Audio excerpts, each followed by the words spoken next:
Bonjour mesdames et messieurs et bienvenue dans ce nouveau numéro de Édic chez vous.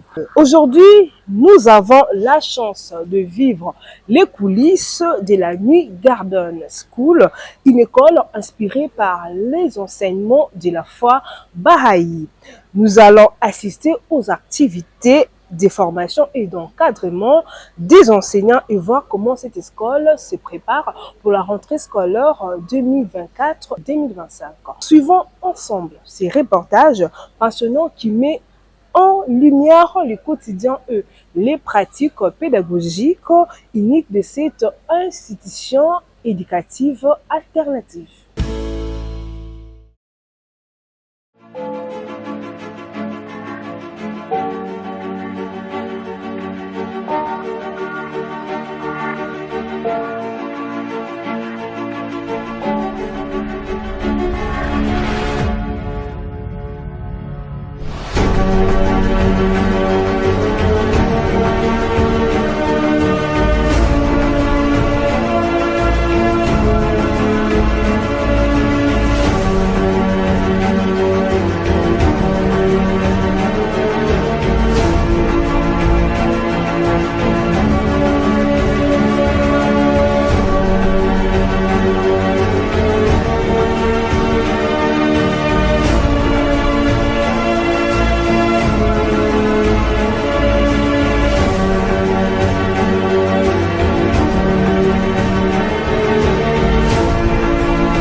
Notre vision, c'est de bâtir des écoles qui répondent aux besoins de la société. En même temps, ce que nous appelons école centre de rayonnement ou bien centre de vie. Même ici, les enseignants, ils savent qu'ici, on ne se limite pas seulement au tableau. On doit aussi faire des visites avec les parents, échanger sur des questions d'importance éducative. Cet homme que nous voulons former, on vous dit, voilà, nous voulons un homme qui devait être capable, un homme idéal, qu'après les études, il doit être utile à lui-même et à la société, comme le dit Edouard Claparède, école à la vie et pour la vie. C'est-à-dire quoi? Et vous et nous, les enfants que nous enseignons, des fois, ils ont des connaissances que nous ne connaissons pas. Avec la nouvelle technologie aujourd'hui, ils possèdent cette connaissance. On ne peut pas avoir peur, il faut l'approcher. La science est disquette. Ne croyez pas que quand, comme nous sommes inspecteurs, j'arrive dans une salle de classe et qu'en tenant la clé, je peux donner le meilleur. Ou je peux enseigner plus qu'un enseignant. Mais ce qui compte, c'est quoi? C'est ce conseil-là. Ça n'a pas été. Voici ce qui n'a pas été. Mais je pourrais repasser pour vérifier si tu t'es amendé. Qu'en est-il des enfants qui présentent le test d'orientation et que dans la délibération, il y a des échecs? Or, ces textes-là ont été réalisés pour pouvoir capitaliser les capacités des enfants qui devraient être orientés dans les sections d'apprentissage où ils ont beaucoup de compétences. Je me poser la question, est-ce qu'il y a des critères que l'État a mis en place pour les inspecteurs, pour qu'on devienne inspecteur? Et puis s'il y en a, maintenant pourquoi est-ce que l'État aussi contrôle des critères-là lors des contrôles des inspecteurs dans des écoles? Vous ne pouvez pas devenir inspecteur si vous n'avez pas réussi au test. Et dans ce test-là, il faut réussir en ordre utile les échecs des enfants. Donc, nous avons une partie, l'évaluation des acquis, des connaissances, et l'autre partie, n'est-ce pas, la psychotechnique, où on va chercher le profil, n'est-ce pas, de l'enfant. Bon.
Je réponds au nom de Christian Vingemba, enseignante dans une école communautaire d'inspiration Baha'i. Nous avons assisté à une séance de formation qui avait débuté depuis le 17 juillet jusqu'alors. Et pendant ces derniers jours, nous étions en séminaire, comme aujourd'hui là, et nous étions en train de parler sur l'éducation. Comme l'on dit toujours que le respect bien ordonné commence par soi-même, vous voyez que nous, enseignants, nous sommes déjà formés pour venir aussi former les enfants. Et cela a été aussi un thème durant notre formation, c'est-à-dire se transformer pour aller transformer les autres.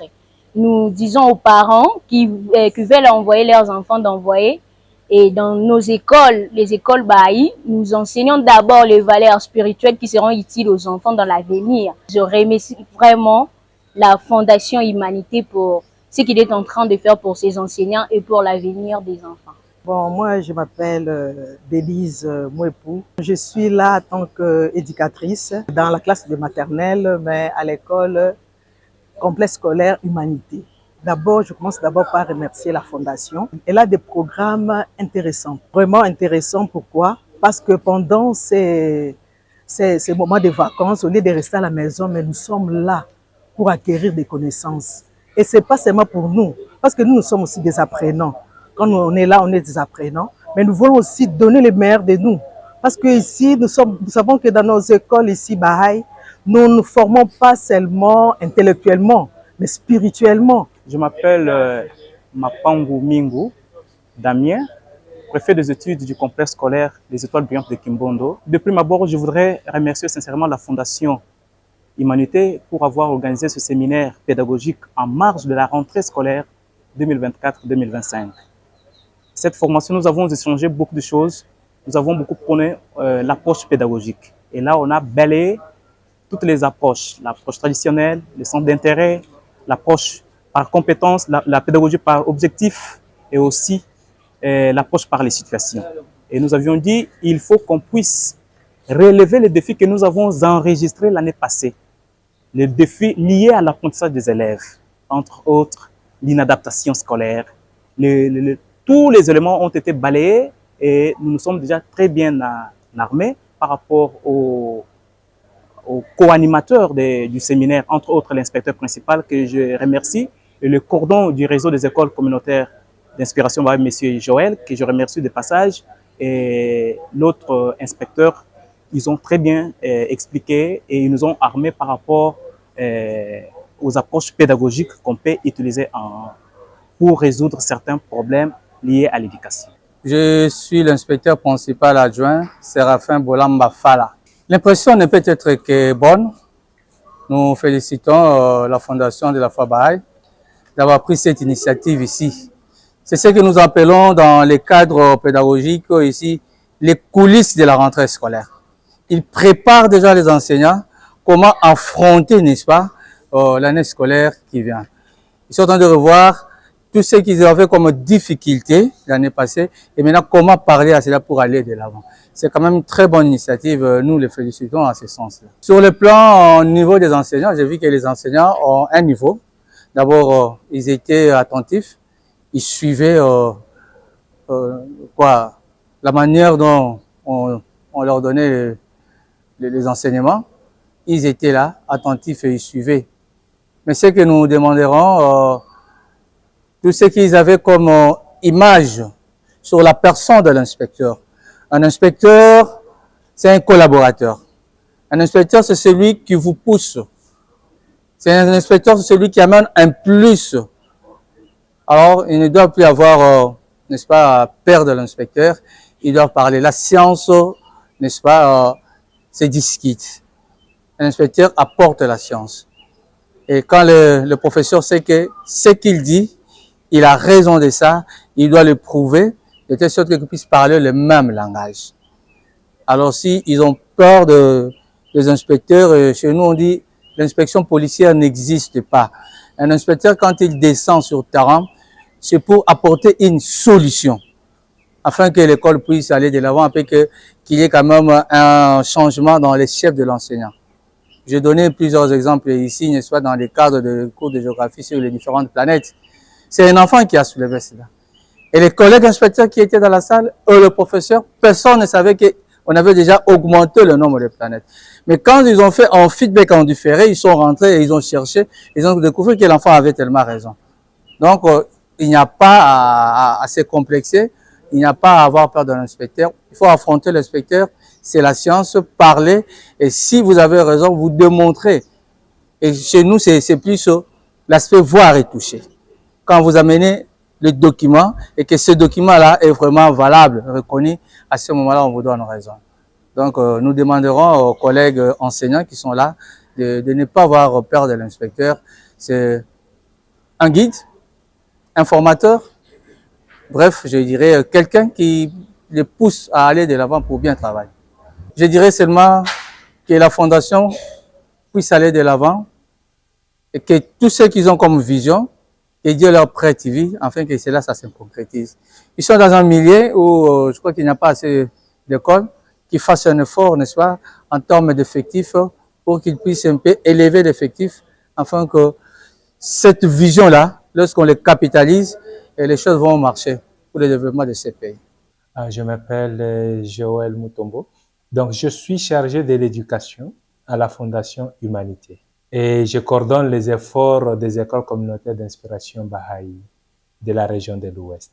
La Fondation Humanité, bien qu'elle œuvre dans plusieurs domaines, mais elle a choisi le domaine de l'éducation comme étant son domaine de prédilection.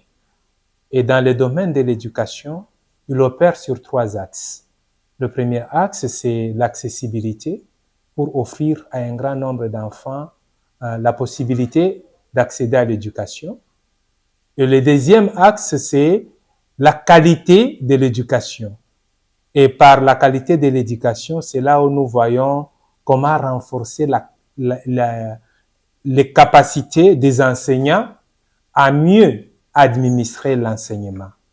Alors, avec l'activité dans laquelle nous sommes engagés présentement, c'est une activité qui touche au deuxième axe pour assurer une bonne qualité de l'éducation. C'est une formation qui a commencé, bien sûr, et ça a commencé depuis le 15 juillet sur plusieurs modules. Et nous avons, durant cette période, nous avons pris maintenant 3 jours de réflexion ou bien d'un séminaire avec les experts et les inspecteurs pour qu'ils voient les efforts, comment est-ce qu'elles sont fournies pour améliorer la qualité de l'éducation au niveau de la Fondation. C'est un peu comme nous disons, nous voulons assurer la qualité de l'éducation. Et parler de la qualité de l'éducation, nous voyons former l'homme dans son intégralité. C'est une préoccupation pour tout le monde. Et qui dit former l'homme dans son intégralité, ça veut dire que l'homme, c'est une réalité qui a 3 dimensions.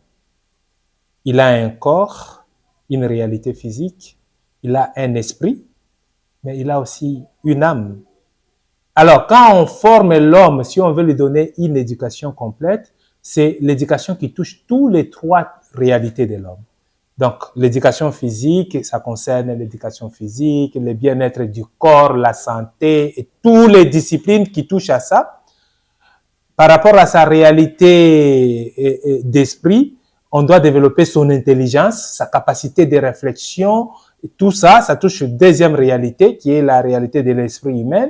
Mais la 3e réalité de l'homme, c'est l'âme. Il doit développer les qualités qui l'aideraient à mieux utiliser toutes les connaissances qu'il peut acquérir ou bien les compétences qu'il peut acquérir pour contribuer à l'avancement de la civilisation. C'est ça la mission. Je pense que toutes les confessions religieuses, je pense que c'est la même mission qui se donne s'ils s'investissent dans l'éducation. C'est former l'homme dans son intégralité, en lui donnant non seulement la connaissance et des capacités, mais aussi en formant son caractère, pour qu'il devienne utile à lui-même et utile à la société. Comme vous l'avez constaté ici, depuis que nous avons commencé, c'est plus de 50 élèves, 55 enseignants qui ont participé aux différents modules de la formation. Ici, donc, peut-être plus ou moins 60, et qui viennent des écoles différentes. Il y a les enseignants qui viennent de une école à Kingabois, qui s'appelle Perles de la Sagesse. Il y a des enseignants qui viennent d'une autre école de Mongafula, qui s'appelle les Étoiles Brillantes. Il y a les enseignants qui viennent d'une nouvelle école que nous venons de commencer depuis l'année passée, une école construite aux normes quand même internationales qui s'appelle Complexe scolaire Humanité. C'est une école de la Fondation, sous la marque de la Fondation, qui se trouve à Ngaliema, quartier Ngomba Kinkusa. Et il y a l'école qui fonctionne, le cadre qui a accueilli cette formation à Barumbu, quartier Ndolo, qui s'appelle New Garden School. Donc, ce qui fait que nous invitons les parents, pour les parents qui sont en Ngomba Kinkusa, vous pouvez vous adresser au complexe scolaire Humanité. Les enseignants sont prêts à vous accueillir. Pour les parents qui sont au niveau de Mongafula, Mama Koko, l'école Les Étoiles Brillantes est là pour vous. Pour ceux qui sont à Kingabwa, les Perles de la Sagesse est là pour vous. Et pour ceux qui sont à Barumbu, New Garden School est là pour vous. Je suis chargé de l'école au niveau de la Fondation Humanité. Si vous voulez me contacter, au cas où vous avez la difficulté de rencontrer une des écoles que je viens de citer. J'ai oublié une école, la toute dernière qui a commencé à Mwanda, dont 2 enseignants aussi sont là, qui viennent de Congo central. Ah, pardon, j'allais oublier les amis de Congo central, de Mwanda. Merci. Alors, si vous avez des difficultés à contacter une de ces écoles, vous pouvez me contacter. Je peux vous mettre en contact avec les responsables qui sont sur place au numéro 081 72 38 859.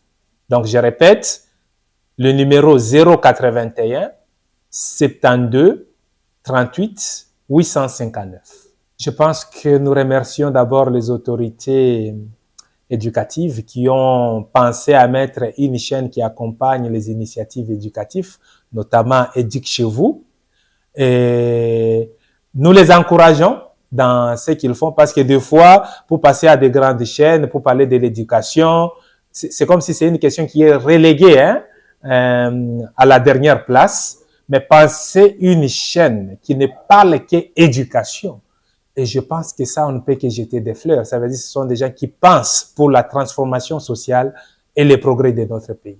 Pour nous, c'est une occasion d'inviter tout le monde à l'unité, travailler à l'unité et surtout que nous disons que la pédagogie, c'est un jeu qui se joue au collectif. C'est un jeu qui se joue au collectif. Ce n'est pas un jeu individuel.